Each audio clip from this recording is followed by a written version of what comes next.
a sophomore studying international relations and history with a data science sequence. I applied for a Stasneck Oral History Fellowship because I was really interested in learning more about the experiences of Asian American students at CMC over the past 75 years.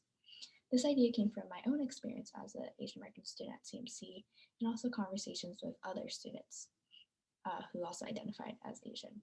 With the Asian Pacific American Mentoring Program, aka APAM, being the only Asian affinity group on campus, I felt like there was a lack of community and support for Asian students not involved with APAM and in general. Often the struggles that Asian students face are ignored, in part to the perpetuation of the model minority myth. And so it led me to wonder about the experiences of CMC students over the years, because there are certainly ways that the Asian American experience at CMC has been particularized. What was their experience within the CMC culture? Did they feel otherized? And did their experience ever change or evolve? The most interesting experience I had while doing this project was being able to connect with and speak to CMC alum who graduated from 1969 all the way to 2020.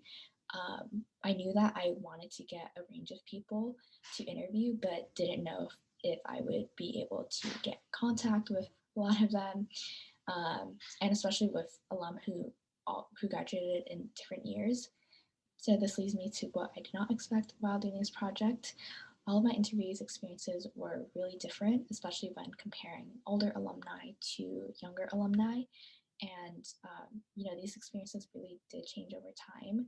And from my own experiences, I think that I assumed that everyone who identifies as Asian are always, aware of being Asian, having that play a huge part in their identity. But it seems more like of a recent phenomenon.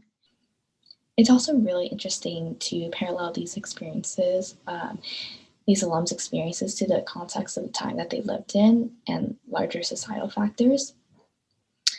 So if I were to give advice to a student applying to the Stasneck Oral History Fellowship, I would say to choose a topic that you're really passionate about and that you really want to learn more about. No ideas are off limits for this project, so choose anything that you want to learn more about.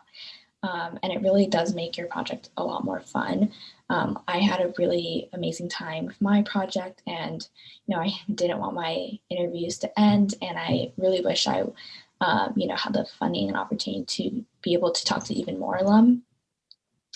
Another piece of advice is to already have an idea of who you want to reach out to, potentially have these interviews with, and just don't be afraid to reach out to anyone who you think might have these connections.